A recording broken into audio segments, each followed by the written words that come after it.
Hey everyone, welcome back to my channel. So I just wanted to pop on and share this journal. I am redoing my website and redoing the gallery portion of it, and I realize I don't have a proper flip through on my channel of this journal. And so this is my Greece and Turkey travel journal from 2014.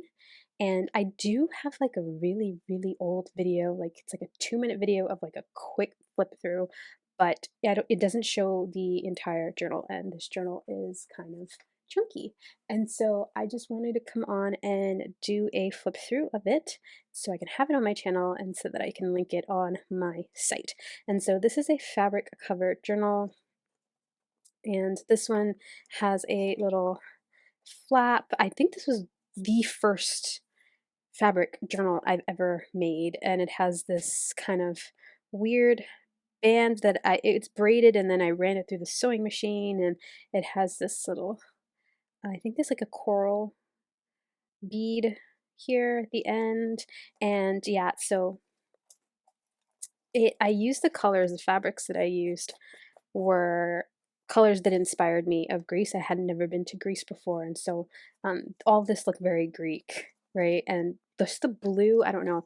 I tend to create my travel journals with a theme, like with a more so a color scheme that I feel reflects the places that I'm going to.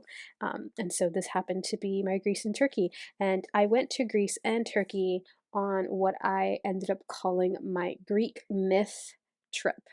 And so I am very much into Greek mythology. At the time, this was 2 years after I graduated college, and I had a professor who I took my senior year. I took a bunch of 101 classes because all I needed was the credits to graduate. And so I took Intro to Greek Mythology. I've always loved Greek mythology. I knew all the stories anyway prior to going into this class, but my professor was very fun. Each class was story time, basically. He would go over one of the Greek myths, and then he would kind of interject with like his time traveling throughout Greece and going to all the ancient sites and anything that related to the story and to the myth and stuff like that. And it just got me really excited to visit Greece. So one summer, I went to Greece and Turkey because they're geographically connected, and you have a lot of Greek mythology and those stories, those ancient stories that take place also in Turkey. So that was the reason for going on this trip. And let's just get into the journal. So I did start in Turkey, and this was the first ever trip abroad that I did completely by myself. So I always start off my journals with like an intro kind of page. This one is just a map, a world map. And I used one of these. These are like really old. Like, oh my God, everything in this journal is so old. Um, from like a Smash book, and it just said where, when, with whom we stayed. And so I tend to do something similar to this the beginning of every travel journal. And so I said here Istanbul, Gallipoli, Troy in Turkey, and Athens, Greece, and the Greek islands. And then I put the date, and then with whom, solo, I went solo, and then I stayed at hotels, hostels, campsites, etc., etc. I also tend to include a calendar, and so this was my tiny little calendar where I kind of broke off my flight, where I was each kind of day. Um, and then I start with the first day. And so this one was my first like official travel journal that I actually took with me and documented as I was traveling. And so it's beginnings of my scrapbooking journey. I was very much into the Smash book kind of junk journal style. And so the pages are much mismatched and sewn and sloppy and very different, I think, than my current style. But this was back in 2014, and I started scrapbooking properly in the ending of 2012. So, like the beginning of 2013, I created my first Project Life album. Um, so, yeah, this was very early on. And it is a lot of journaling and a lot of sticking stuff in and very much smash booky type feeling. But this is, I think I do this page like in on the plane, and I got my pictures. This is my boarding passes. Look how old these things are. This is from the hotel. The first hotel that I stayed at in Istanbul had a memo pad. When hotels used to leave memo pads, I mean, I haven't been in a hotel in a while, so I don't know if they actually do, but um, yeah, so you can just see here, like all of anything that was sewn was pre-sewn prior to me going on this trip. I think I did have to reinforce a lot of these pages with washi tape because it was just coming apart because it got so big.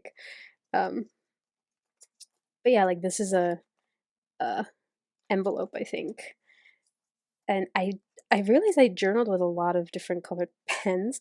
This is like a wrapping paper and a magazine.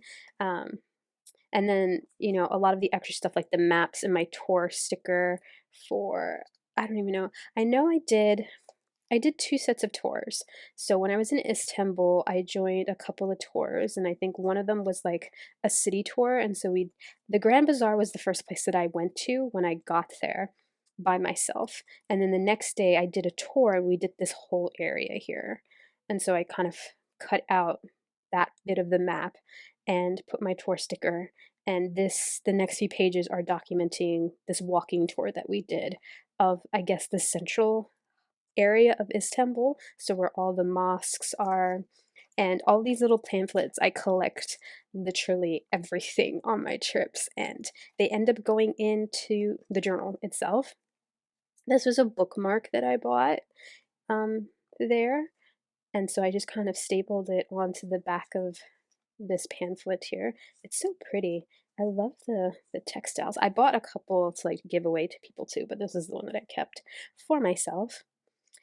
For this journal, I printed all of my photographs with, I think it was Social Social Print Studio. I think the place was called. I don't know. I don't even know if it still exists, but it came in these little cards. And what I did was, as I was keeping the journal, I left space to put in photographs. So I think these two I printed off at home, but all these little ones I ordered them, and they came in these cute little kind of faux Polaroid type style, and I just added them into the places where I kept blank space. So I made sure, especially when I was journaling, to keep room for where I knew I wanted to put some photos. This pocket is like legit coming undone here. It's not even, I wonder if I can glue that. I don't know. I don't want to peel that off because then this might not fit. But this was supposed to be a pocket.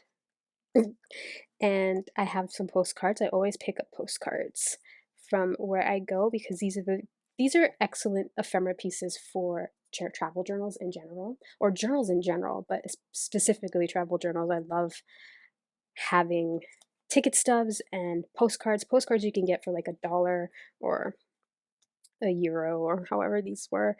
Um, keep every bit of paper ephemera. So these are my tickets. One was for the Hagia Sophia, and the other one was for Topeka Palace. And so this is the Hagia Sophia.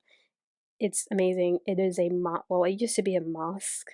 It's not an active mosque anymore, but it used to be a pagan site of worship, and then it used to be uh I believe it used to be a synagogue, and then it used to be a church, and then it was a mosque, and now it's just a structure that houses all of these places of worship, and it's amazing. It's for me, it's one of the most remarkable places on the face of the earth because I know a lot of conflicts happen between people of different beliefs. And this is like the one place where all of those different beliefs come together and live peacefully in this structure. And it's beautiful. There's beautiful frescoes of like Christ and Mary on the wall, and then you have like you have the Star of David everywhere, and then you have the I believe is what Arabic, the symbols, and a lot of different symbols on the walls, and like just even just this part of Istanbul too, you see like hieroglyphics and like I understand the history of that. It's just because the city of Istanbul kind of uh, I don't want to say evolved, but it definitely transitioned from one power to the next, you know, because it used to be conquered by different empires, um, and you see that, and I feel like this building, I don't want to call it a mosque because it's not really a mosque anymore, but it it just kind of encompasses all of that. And I really think this is the heart of Istanbul and kind of what that city kind of represents in terms of like a history thing. I'm a history buff, so I absolutely loved that. And this is what I was talking about. So this obelisk, these are all hieroglyphics, I believe. Oh, beautiful. Like, I mean, I can just read all of my writing because I wrote everything that the tour guides,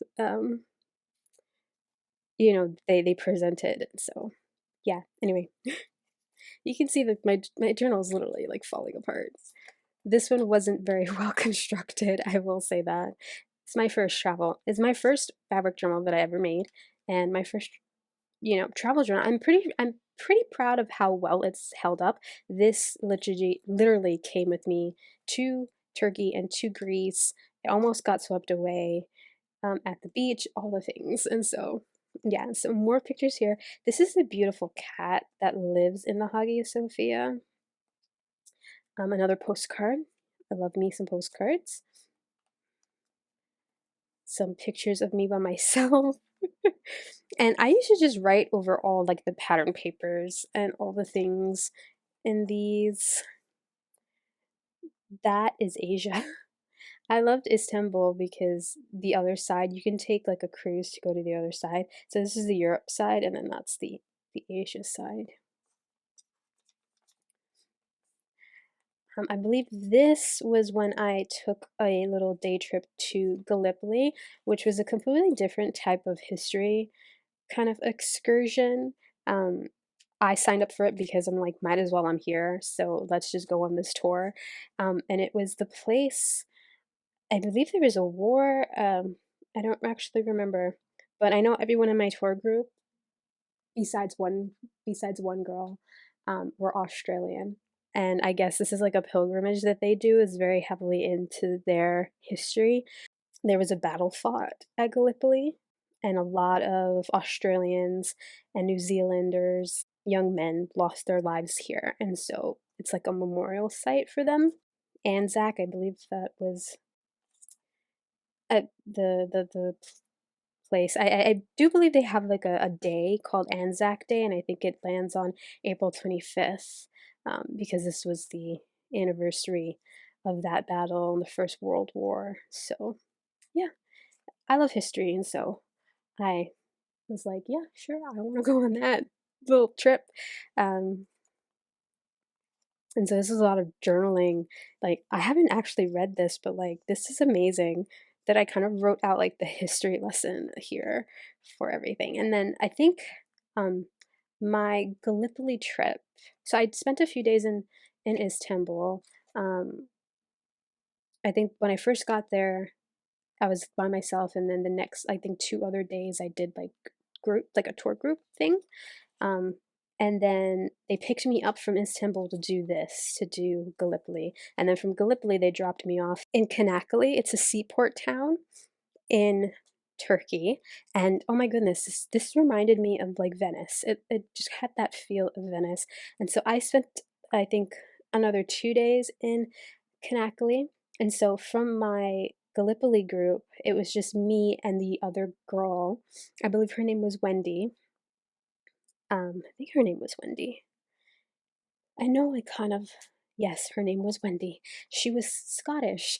And so we both actually stopped off in Kanakali because we were going to do a tour of Troy the following day.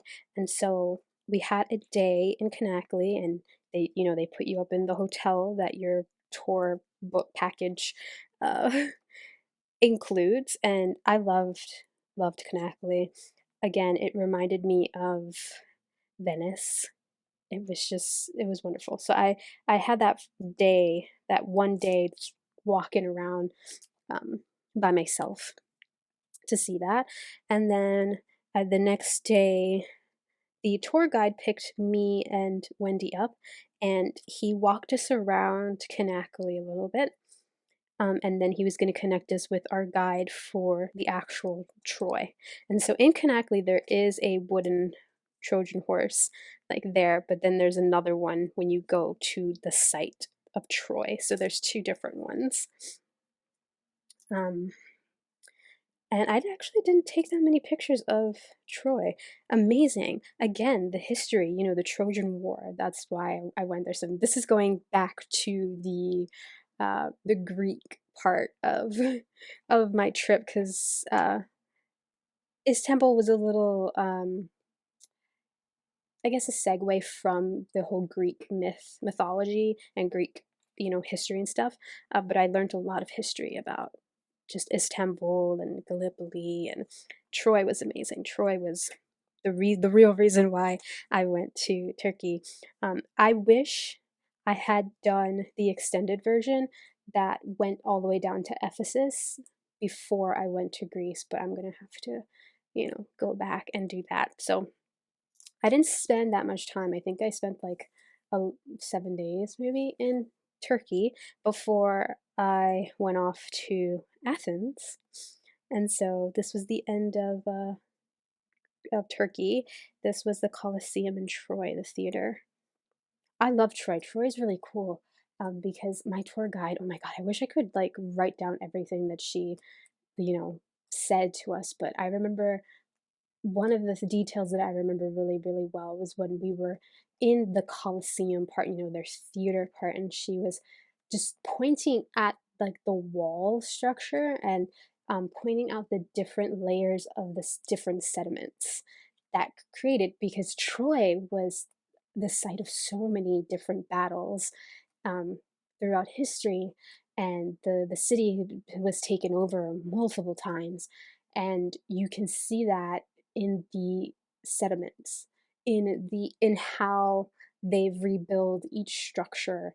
And we stood there for quite a while she went through like the base, and then the next layer, and then the next layer. I think there's about 5 layers, and each layer is a different type of sediment. It's a different material that they use to rebuild certain structures, and each one represents the different um, power or empire that ruled in Troy at that particular time. So you had, God, so many different. I remember the marble one because that was when the Romans arrived, but like so many different ones, and it was just so cool. Again, like just it's amazing how that area of the world was just conquered so many different times, and it just the culture is just built up upon itself from different cultures, different conflicting cultures, or like beliefs and stuff like that. I thought it was amazing. I thought it was so cool. Anyway, so hello Athens. This is the thing about receipts. Some of them tend to fade over time, but I'm sure that was something. But this is the start of my Greece portion of the trip. And so in Greece, I did end up doing another like tour group, but I was in Athens for a week by myself. And so what I did was I went, I think this is the first stop that I went to because it was the closest to where my hostel was, which was Hadrian's Library. And what you do in Athens is that you go to any one of the sites. And I was a student at the time, so I had like a student ID, so I got the student discount. But you get, I'm wondering if I still have my, it's probably in here somewhere. You get a ticket. You get this.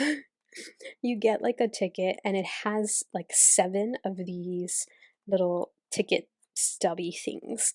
Um, and so you buy this one ticket that gets you into the Acropolis, like the main Acropolis, and then all the other sites in Athens. And so I bought mine at Hadrian's Library, and that was this first stop that I did. And I again took every single one of these little pamphlets with me and just inserted them right into my journal. Um, I was lucky that my journal was sized appropriately for these, so I just kind of put them in so that I can open them up so that I can see them. And then a whole bunch of receipts, so many things, a map,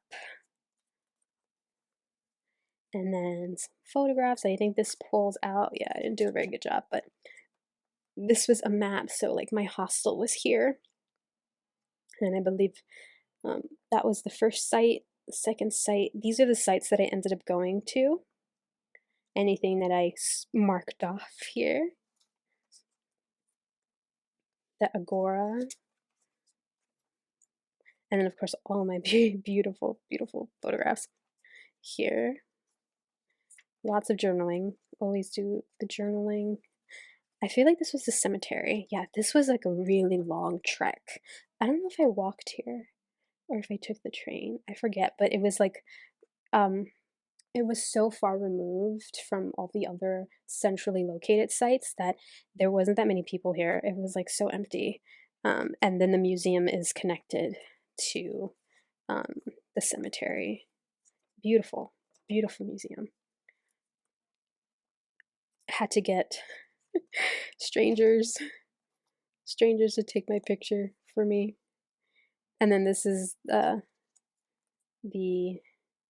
Acropolis.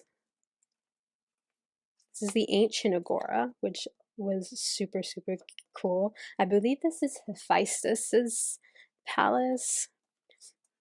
Very Percy Jackson, all the things. And then, of course, this. So I have an extra ticket from like the 7. I think I did go see 7 sites. What happened was in Dionysus Theater, I forget where I was walking from. I took some path or whatever that led me to like the back side of the theater, and then I walked around it and I ended up in the theater. And so technically this ticket was supposed to be for the theater, but I didn't come through the main entrance. I went from one site and I just took this weird path that led me into that site. So I feel like there was another site that I could have gone to, but I actually just don't know what happened there. This is the Olympian. This is Zeus's area. These are some places where I ate at. And then just, I think this is so, no, this was that map that I cut out. I just love to keep this. Lots of journaling, again, journaling on all the different types of papers. And then this is when I met up with my tour group for the Greek islands. And so I did one of those big tour group things for the Greek islands because for me, it just felt easier to have somebody else book all the ferry tickets and all the things for me. That way I can just not stress out about that, especially since I was traveling by myself. It's easier when you're traveling with somebody else who you can like bounce these things off of. I just didn't want to have that. And so this is my first uh, Greek ferry ticket, and from Athens we went to Mykonos, and so I was in Mykonos for about. I know I put extra time at Mykonos, so I joined one group. So I did a bus about tour, and I joined one group, and these were the lovely girls that we were kind of like we hung out together those 2 days that we were in Mykonos together. Um, but I decided to stay an extra 2 days in Mykonos because I wanted to do the Delos excursion. So I wanted to go to Delos, which is an island. I wrote here, Delos Island is the birthplace of Apollo and Artemis. Myth has it that Zeus had an affair with a woman named Leto and impregnated her. And then when his wife Hera found out, she was very upset. And so she had all of the lands of Greece swear to her that they will not accept Leto onto their land and give birth. And so this woman was she was pregnant with Apollo and Artemis, who we all know are Olympian gods, and Hera was so jealous, as she is, that she had the lands of Greece, all the lands of Greece, swear to her to not accept this woman to give birth on their land. And so what happened was that Poseidon, he he decided to raise the island of Delos from underwater, from the ocean, so that Leto had a place to go and give birth to the twin gods. And so this is, I think, a World Heritage Site, and it's that, and it's all ruins, of course. Like, it's just, but I went there because of the myth. So a lot of the places that I went to um, were focused on that mythology. But so that is why I stayed in Mykonos for an extra 2 days, so that I can do the island of Mykonos with the group, but also do this excursion to Delos because I really wanted to go there. And so what happened was I started off with this group, and I was only with them for like maybe 3 days, and then I joined another group to do the rest of the islands. And so this is my Delos pamphlet, and what I really love is that, like, all of the Greek places like that you can go see, they're all uniform. So like all of the pamphlets are the same. I thought it was great. I thought it was just, wonderful. More from Mykonos, the famous windmills, and this church is also really famous, the Church of Paraportiani. I don't actually remember this. It's been a while since I looked into this journal, and so the fact that I'm remembering all of this history and stuff is quite amazing. But I've written everything out here, but I'm not going to read all of it. And so this this is these are the same girls and I from my first group.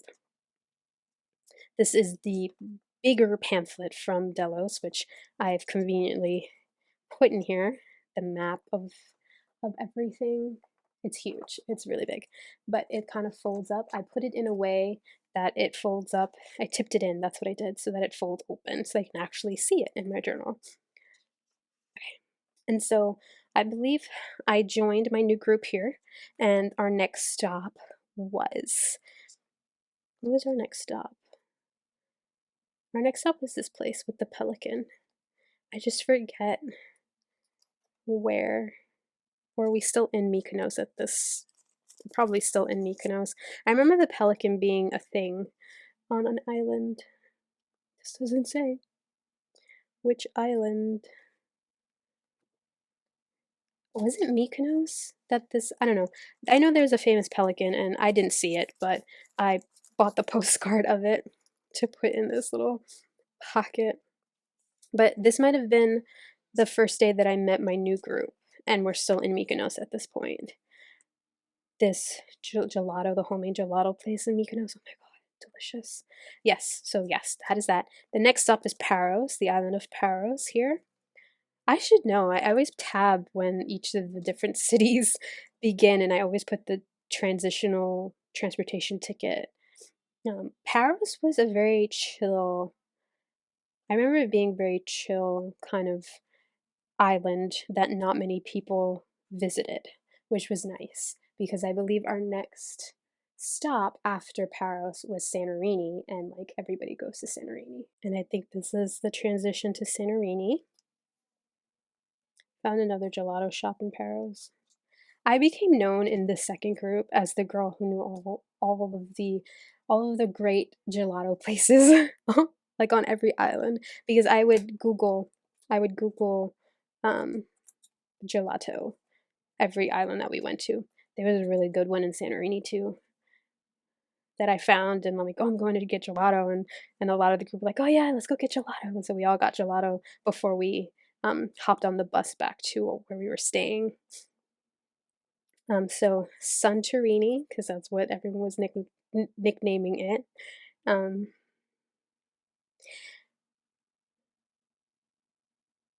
I wrote here something. I literally, like, my journaling is like a history lesson. We started off our tour at the Black Sand Beach in Parisa, where we had brunch and just chilled out on the lounge chairs, blah. Then we went to the ruins of Akrotiri,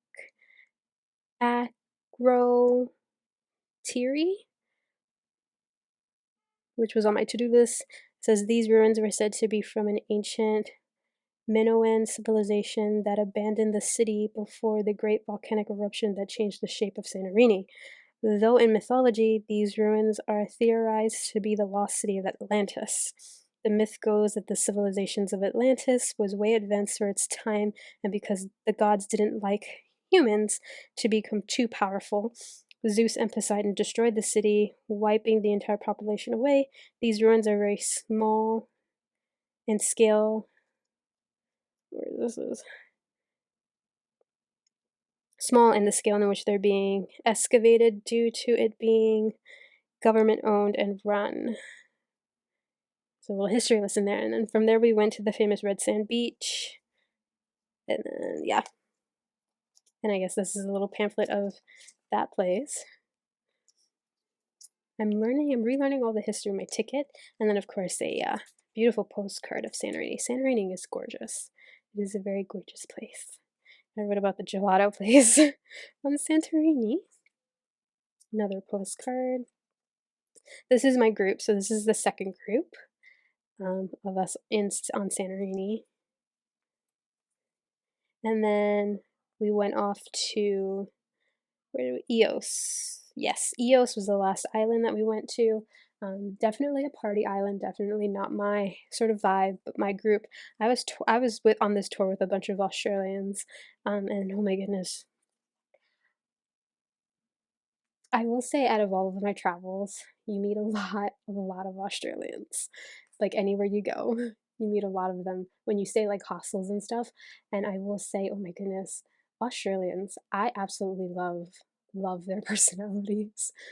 I feel like I have yet to meet a traveling Aussie who wasn't outgoing and friendly and like just such like live spirited and just basically down for pretty much anything. It's amazing. Um, that's just I could be biased because the only Australians I've ever met are this kind of type that I'm describing, but like met in person.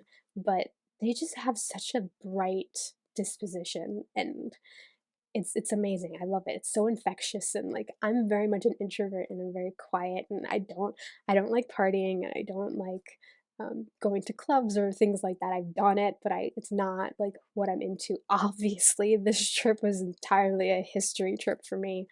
Um, but they were a lovely group, the group that I was with. Even the first group of Aussies that I was with, they were amazing. This group though, it was a smaller group for one of these tours because usually the bus about tours are a much bigger group, but this group was small. And I'm thinking it's because we went in like towards the ending of September. And so it was a much smaller, much more intimate group of people and I was sort of like the odd one out because I was quiet and all this stuff. And our tour group, our tour leader, because you have a leader who takes you around, she was very sweet. And on Eos, when we were there, this is again a party island. So is Mykonos, but this one is like a legit party island. She had like arranged a day, one of the nights. I think it was like our last night together as a group. Which is not this day. It's probably this day here. But to like she just arranged like a special day. I mean, they were gonna go bar hopping and club hopping like they normally do. But I'm just like, it's like the last night. I haven't really gone with them at night and like stayed out. Let me go to this one. She surprised us with like legit my most favorite thing in the entire world, which I don't think she knew that it was my most favorite thing in the entire world, but she did at our first like bar lounge that we stopped at. She surprised us with live karaoke. I am a sucker for karaoke in general. I absolutely love live bar karaoke. Get me in a lounge, a karaoke bar, and it is just my place. I feel at home if there's karaoke. Um, I just like singing, and I I don't really perform, but I'm not afraid to go up on a stage and sing. So it's like legit my favorite thing to do in terms of like bar recreation type thing. And so we did that. And Honestly, I think I surprised like my entire group because I was like, oh, like just asking people, I'm like, who's gonna sing? And everyone was looking through the songs, and like, oh yeah, yeah, we're gonna do this and this. And so I was just like, well, I'll pick a song. I usually have like my set of go-to songs that I go karaoke with my friends a lot. They didn't have much to choose from, and so I think I picked a Christina Aguilera song, which is insane, but it was one of my favorite songs. It's Fighter, and it's like Fighter is just like my anthem for like middle school, and so I'm just like, yeah, this is. I usually pick an Alanis Morissette. At the time, Alanis Morissette was like my go-to. I don't think they had her, so I just picked Fighter from Christina Aguilera, and um, when you go and sign up, blah blah blah, I always end up being the only person who signs up, and I always end up being the first person who signs up. I think everybody else just needs a little bit of sustenance. They need a little bit of alcohol in their system to feel okay to perform, to like go up and like sing. I guess especially if they're not confident in that ability, in themselves. I think I'm generally a pretty confident singer. Um, So, yeah, I also don't drink. So this is why I don't go to like these clubs and these bar things. Um, but yeah, I think I amazed everybody in that group, and I think it's just because they didn't expect it. I don't think they expected me to go up and perform, and I don't think they expected me um, to do well at it either. And it was like it kind of changed the whole mood of the night. Like the tour group leader, her name was Ansley. She was just like she was like amazed. She was just like, "Oh my god, this is so perfect." She had this thing where like since everyone in the group was like connecting a lot and I was the only person that she didn't really kind of see where I fit in. I was kind of like the odd person out, and just kind of like I guess this night, I guess me opening up in this way was just like the final thing. Like yes, like she was just like, "This is amazing." Like yeah, I don't know. It was very odd. It was very weird. It changed the whole. It really did change the whole night, you know. Um, and I guess for me, I felt a little bit more included after that, which is saying a lot because we had been traveling all of this prior to this one night. But it does take me a bit to open up, at least at this time too. Like this is how many years ago? Um, Generally, it takes me a bit to open up and warm up to people, like a big group of people that I don't know. But especially so at this time when this is like the first time I'm traveling by myself. Normally I travel with my friend John, who is very outgoing and will talk to anybody, and he makes friends everywhere. And so it's easier for me to kind of participate in that because he can initiate all those things. When I'm traveling by myself, I have to initiate, and it's a little. I used to find it a bit more challenging. Um, so yeah, like this was just me recapping. I guess this is a note that I did. Um, Me recapping my trip, adding in any little extra ephemera bits, my plane ticket home. Um, these are all like my cheat sheet, my language cheat sheet in Turkish and in Greek. And then ferry times, and then this is all the like the extra stuff, so like all my bus about info. And then yeah, this is just blank, and that is this travel journal. And so I just kind of wanted to come on and show a flip through of it, a proper one, because I don't think I have one here on my channel. I really hope you enjoyed that. I really hope you enjoyed me kind of revisiting this trip. Oh my god, I can't believe I remember so much that I that I did, like it's been a while. I mean, 2014 is what? 6 8 years ago. 8 years ago. Um, Again, I for my first fabric journal, I'm quite proud of how well it's held up, especially since it got really chunky. And just imagine this was in my bag this whole time that I was in Greece and Turkey, and it was about a month of this being in my bag, going everywhere. Um, and it kind of, even though it's falling apart a little bit, and I had to fix it up with a little washi tape, it held up pretty well considering. I'm quite proud of it. And yeah, so I really hope you enjoyed this little walkthrough of my Greece and Turkey travel journal. Thank you so much for watching, and I will see you all next time. Bye, friends.